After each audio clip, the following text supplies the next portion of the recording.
Oke, baik, selamat pagi semuanya. Ya, pada pagi hari ini kita akan belajar bersama-sama ya terkait materi pagi hari ini, yaitu terkait dengan ya konsep terminologi medis pada sistem respirasi atau sistem pernapasan ya.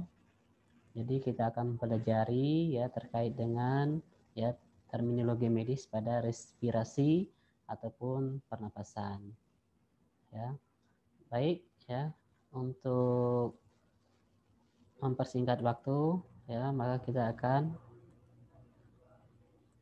mempelajari terkait dengan ya konsep terminologi medis pada sistem respirasi atau sistem pernapasan. Jadi sistem respirasi itu sama dengan sistem pernapasan ya. Ya.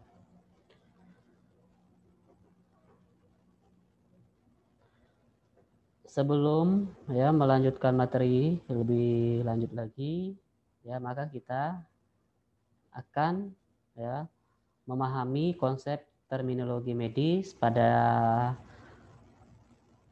umumnya kemarin itu sudah saya sampaikan ya terkait dengan terminologi medis.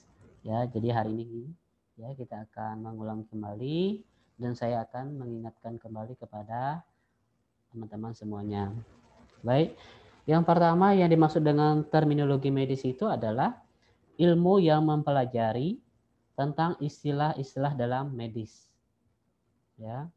Kemudian dalam terminologi medis ya, bahwa ada 3 kata atau 3 unsur kata yang tidak terlepaskan.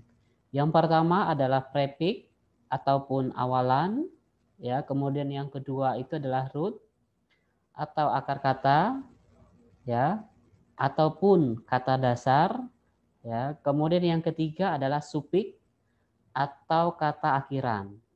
Jadi unsur ketiga kata ini adalah tidak terlepas dari terminologi medis. Ya. Oke. Selanjutnya ya, prefix ini merupakan awal kata, biasanya dia terletak di depan kata dalam istilah medis atau dalam bahasa medis. Ya. Kemudian root, akar kata atau kata dasar, ini merupakan ya yang terletak di tengah antara prefix dan suffix. Ya, kemudian yang ketiga adalah suffix. Suffix ini sendiri merupakan akhiran kata dalam istilah medis ataupun dalam ya bahasa medis. Jadi ketiga unsur ini ya yang terdapat dalam istilah medis atau dalam konsep terminologi medis. Ya, ada prefix, ada root, dan ada suffix. Ya. Kemudian kita lanjut. Ya.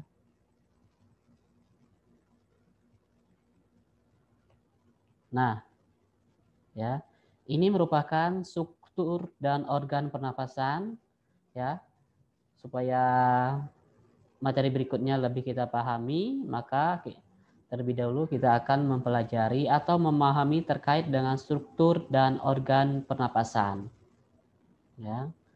Yang pertama, bahwa organ pernapasan itu mulai dari hidung, kemudian rongga hidung, ya.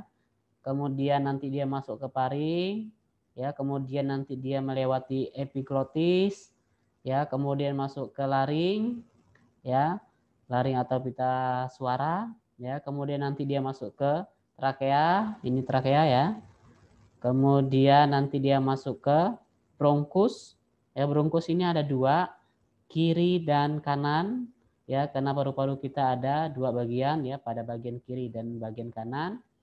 Kemudian nanti ada bronkiolus. Bronkiolus ini merupakan percabangan yang lebih kecil ya daripada bronkus. Nah, ini yang lebih kecil ini ya. Kemudian nanti masuk ke alveoli ya. Kemudian nanti ya di dalam paru-paru itu ada lapisan pleura ya. Kemudian dalam membantu pernapasan juga ada otot pernapasan yang disebut dengan diafragma. Ya, jadi ini adalah struktur dan organ pernapasan mulai dari hidung hingga ke alveoli. Ya. Sedangkan pleura dan diafragma ini merupakan bagian dari paru-paru. Sedangkan diafragma merupakan bagian dari otot pernapasan. Ya. Oke, kemudian saluran pernapasan ini kita akan menjadi dua bagian. Ya. Yang pertama saluran pernapasan atas atau saluran napas atas dan saluran napas bawah. Ya. Nah, untuk saluran napas atas itu ada rongga hidung atau ya bahasa atau istilah medisnya itu adalah kafum nasi ya atau kafum nasal biasanya. Kemudian ada paring dan ada laring. Nah, sedangkan yang termasuk saluran napas bawah ataupun bagian saluran pernapasan bawah itu masuk trakea, kemudian bronkus dan paru-paru. Nah, ini adalah merupakan saluran pernapasan bagian atas dan bagian bawah. Ya.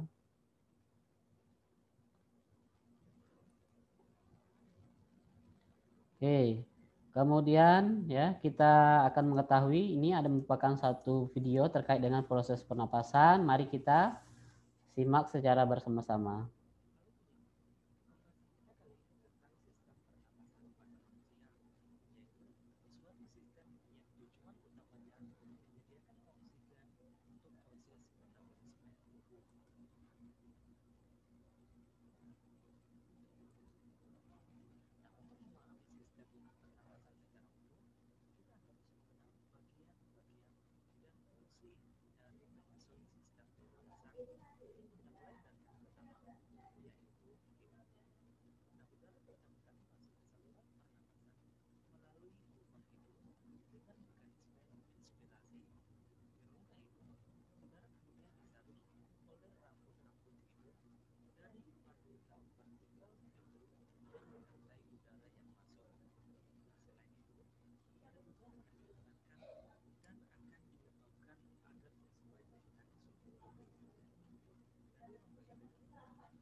Oke, jadi itu tadi adalah terkait dengan proses pernapasan, ya.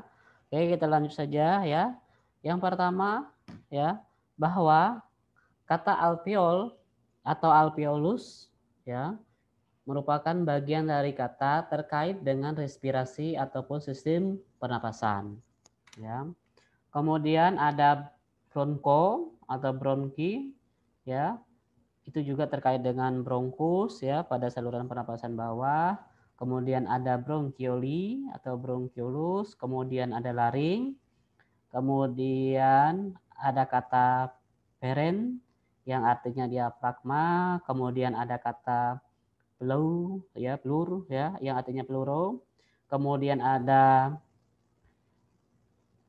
kata hidung ya, kemudian ada kata paring, paring. Kemudian ada torak merupakan dada, kemudian ada trake, kemudian ada trakea yang artinya ini merupakan bagian kata terkait dengan respirasi. Jadi kata-kata ini nanti kalau kita mendapatkan diagnosa penyakit pasien terkait dengan saluran pernapasan, maka ini adalah yang harus kita ketahui. Oke. Selanjutnya adalah terkait dengan ya istilah dalam proses respirasi ya. Respirasi normal pada orang dewasa itu adalah 12 sampai 16 kali per menit ya. Kemudian ya dalam istilah respirasi itu diantaranya ada pernapasan yang lambat yang disebut dengan bradypneu ya. Kemudian ada pernapasan cepat yang disebut dengan tachypneu ya. Kemudian penapasan yang lebih dari normal berarti lebih dari 16 kali per menit atau peningkatan kecepatan respirasi ya pada orang normal atau pada dalam orang yang normal itu. Jadi napasannya lebih cepat, itu disebut dengan hyperpneu ya. Kemudian kalau kita mengetahui ya berapa ya pernapasan kita itu untuk menggunakan alat itu biasanya dikenal dengan spirometer ya, alat pengukuran bernapas.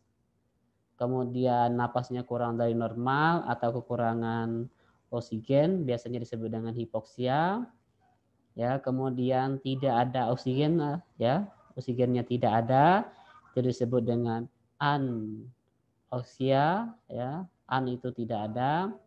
Kemudian kalau orang yang tidak bisa bernapas dibantu dengan alat pernapasan maka disebut dengan ventilator ya, atau napas buatan, respirasi buatan. Ya, biasanya ada alat di situ dimasukkan melalui ya saluran pernapasan mulai dari hidung hingga sampai ke saluran pernapasan bawah, yaitu bagian dalam paru-paru ya, supaya membantu pernapasan. Ya. Oke, kemudian ya kita lanjut ya. Penyakit dan gangguan istilah medis. Ya. Ada yang disebut dengan asma Ya, asma itu sendiri adalah penyakit inflamasi kronis saluran napas yang ditandai dengan dyspnea, kemudian wheezing dan lain-lain. Ya. Kemudian ada atelektasis. Atel itu artinya tidak sempurna, ya. Kemudian ekstasis itu adalah pelebaran, ya. Kemudian terjadinya atelektasis ini karena paru-parunya mengalami kolaps, ya. Kemudian ada penyakit COPD, ya, dengan yang disebut C pertama itu kronik, O itu adalah obstruktif, ya, P itu adalah pulmonari, dan D itu adalah disease. Jadi ya dalam bahasa Indonesianya itu adalah penyakit paru obstruksi kronis, ya, yang dikenal dengan PPOK. PPOK ini terjadinya proses penyakit yang menurunkan kemampuan paru, ya, sebagai fungsi ventilasi, ya, sebagai fungsi ventilasi. Nah, dalam arti ini adalah dia akan mengambil oksigen dan mengeluarkan karbon dioksida, ya. Kemudian ada penyakit atau istilah emfisema, ya. Nah, kalau emfisema ini, ya, maka ini adalah berkaitan dengan penyakit paru yang kronis, ya, biasanya ditandai dengan peningkatan ukuran alveolinya membesar dan terjadi kerusakan pada dinding alveolus. Ya, akibatnya adalah kesulitan bernapas. Nah, pada kasus-kasus seperti ini memang pasiennya mengalami kesulitan bernapas akibat kekurangan O2 atau oksigen. Ya, di mana ya terjadinya kerusakan pada dinding alveolus maupun pada alveoli itu mengakibatkan kebocoran, ya. Ya, jadi oksigennya mengalami ya kekurangan, ya, akibat kebocoran di dalam alveolus. Kemudian ya ada tuberkulosis. Nah, ini merupakan penyakit yang umum yang pernah kita dengar atau sering kita dengar. Ini merupakan ya penyakit infeksi pada paru-paru yang disebabkan oleh bakteri. Nah, nama bakterinya itu adalah Mycobacterium tuberculosis. Jadi, ya bakteri ini yang menyebabkan terjadinya tuberkulosis. Ya, lama-kelamaan kalau tidak diobati maka menyebabkan tumor paru-paru, kemudian lama-kelamaan bisa menyebabkan kanker paru-paru, ya. Jadi kalau sudah kanker ini yang sangat berbahaya.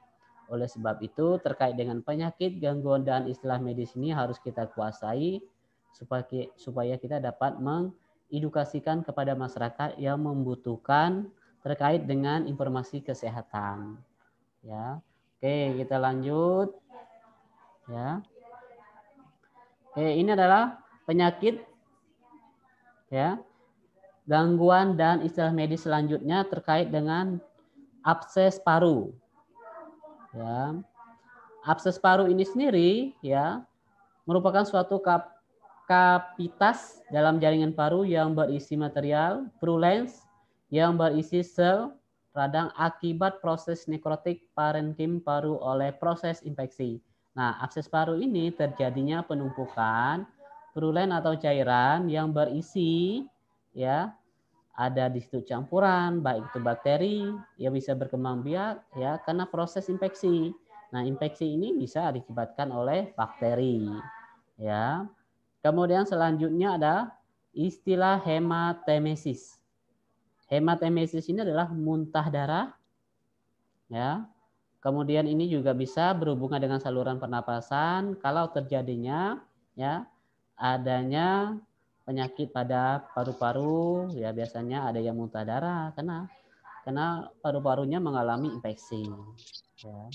Kemudian ada sputum ya. Sputum ini merupakan sekret mukus yang dihasilkan dari paru-paru ya.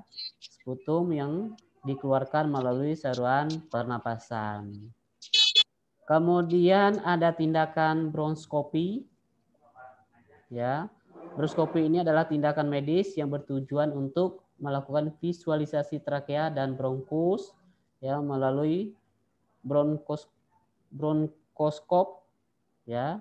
Bronkoskop ini berfungsi dalam prosedur diagnostik terkait dengan terapi penyakit paru. Jadi ya kalau orang yang mengalami ataupun pasien yang mengalami gangguan pada sistem pernapasan ya terutama terkait dengan paru-paru, maka salah satu tindakannya ada bronkoskop yang berfungsi untuk terapi penyakit paru ya. Kemudian ada istilah medis terkait dengan pneumonitis ya. Pneumonitis ini adalah terjadinya peradangan ataupun inflamasi pada parenkim paru ya yang disebabkan oleh adanya infeksi. Ya, kemudian ada asma ya, ini adalah terjadinya peningkatan respon dari trakea ya karena dia mengalami kekurangan paru-paru. Kemudian dalam istilah medis juga ada wheezing. Ya. Wheezing ini adalah suara yang bernada tinggi ya terjadi akibat aliran udara yang melalui saluran napas yang sempit. Jadi dia itu berbunyi wheezing. Nah, itu. Ya, kemudian ada dalam penyakit dan gangguan istilah medis pada saluran pernapasan atau respirasi ada dyspnea, yaitu kesulitan atau ketidaknyamanan untuk bernapas ya. Jadi dia mengalami sulit napas. Oke. Kemudian kita lanjut lagi terkait dengan penyakit, gangguan dan istilah medis pada aspikasi. Ya, aspikasi ini merupakan gangguan pernapasan pada waktu mengangkut dan menggunakan oksigen. Ya, yang disebabkan oleh misalnya akibat terisi air pada kasus-kasus pasien yang mengalami tenggelam, ya. Kemudian pada kasus pneumonia, ya, pneumonia ini terjadi akibat alveolus terisi cairan lendir. Ya, kemudian pada pasien yang mengalami keracunan CO2 dan HCN, ya, atau gangguan sistem sitokrom, yaitu pada enzim pernapasan. Nah, ini juga bisa terjadi pada aspikasi. Ya. Kemudian kita lanjut lagi terkait dengan asidosis. Nah, kalau asidosis ini merupakan kenaikan kadar asam karbonat dan asam bikarbonat dalam darah. Ya, jadi adanya kenaikan asam karbonat dan asam bikarbonat dalam darah sehingga pernapasannya terganggu. Nah, itu. Ya, kemudian ada istilah difteri. Ya. Difteri ini adalah terjadinya penyumbatan pada rongga paring atau laring oleh lendir yang dihasilkan kuman difteri. Nah, ini ya, jadi kuman difteri ini ya melakukan penyumbatan pada saluran atau rongga paring karena dia mengeluarkan lendir atau lendir yang diakibatkan oleh bakteri difteri. Ya, oke. Kemudian ada yang mengalami kanker paru-paru. Ya, kalau kanker paru-paru ini terjadi pada pasien yang mengalami penyakit paru-paru, maka akibat yang fatal adalah menyebabkan kematian. Ya. Proses kematian ini akibat kanker paru-paru ya bahwa mempengaruhi pertukaran gas di dalam paru-paru sehingga seluruh tubuh itu tidak menerima oksigen yang adekuat. Ya, sehingga penderitanya mengalami kekurangan oksigen. Ya, itu. Nah, ini adalah terkait dengan penyakit, gangguan dan istilah medis pada saluran pernapasan atau sistem respirasi. Ya. Jika ada pertanyaan, silahkan. Ya. Oke, kita lanjut. Ya, kalau ada pertanyaan silahkan ya. Kemudian terkait dengan penyakit dan gangguan istilah medis, yang selanjutnya terkait dengan hiperventilasi. Ya, hiperventilasi ini adalah peningkatan ventilasi paru-paru secara abnormal. ya yang menyebabkan penurunan tegangan CO2 biasanya ya ditandai dengan pH darah itu di atas 7,4. Kemudian hipoventilasi itu mengalami penurunan jumlah udara ya. Kemudian ada istilahnya emfisema. Ya, emfisema ini adalah berkumpulnya udara secara patologis dalam jaringan atau organ. Ya, kemudian ada yang kita dengar flu, influenza ya, akibat penyakit yang disebabkan oleh virus influenza ya, gejalanya yang paling umum atau yang sering kita alami seperti pilek, kemudian hidung tersumbat, ya, kemudian bersin-bersin dan tenggorokan terasa gatal. Nah, ini merupakan ya gejala yang ditimbulkan oleh influenza atau flu yang disebabkan oleh virus influenza. Ya. Oke, ini ya merupakan ya terkait dengan ya penyakit gangguan dan istilah medis pada sistem saluran pernapasan atau respirasi. Ya, jika ada pertanyaan silahkan.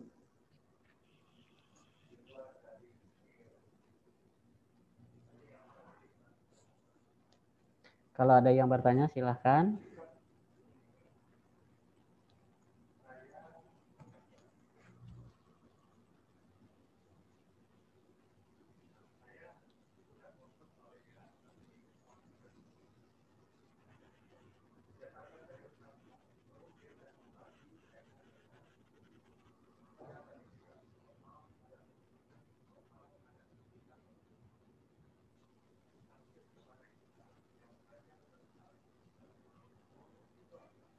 Oke, ada Aprilia Putri Salsa. Saya biasanya muntah darah pagi hari atau kalau sedang kecapean. Sedikit pasti ada, Pak. Enggak setiap hari, seminggu itu kadang pasti. Oke. Nah, Aprilia kemudian perhatikan ya terkait dengan saluran pernapasan ya. Apakah pernah melakukan pengobatan? Kalau keseringan itu anjuran dari saya silahkan melakukan pengobatan ke pelayanan kesehatan ataupun ke dokter ya untuk melakukan pemeriksaan ya itu supaya mengetahui ya. Kalau kita menebak-nebaknya itu kan tidak boleh seperti itu ya. Oke, nanti kalau sudah diketahui terkait dengan keluhannya itu maka pengobatan secara medis akan ditindaklanjuti. Oke, ada lagi pertanyaan?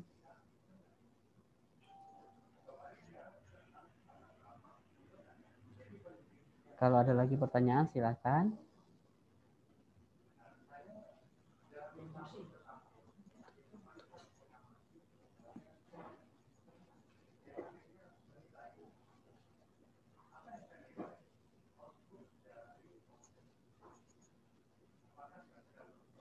Oke, ada pertanyaan? Kalau nggak ada, ya saya akhiri saja pada pertemuan kita pada pagi hari ini. Ya, untuk materinya silahkan di-download pada Elnis Tikara sudah saya upload. Ya, jangan lupa setelah mendownload ya tulis namanya dan seterusnya ya. Oke, kalau nggak ada pertanyaan ya maka saya akhiri saja pada pertemuan kita ya pagi hari ini terkait dengan ya konsep terminologi medis, sistem respirasi ataupun sistem pernapasan. Ya. Sekali lagi apakah ada pertanyaan? Oke, kalau tidak ada saya akhiri. Selamat pagi semuanya. Selamat pagi, Pak.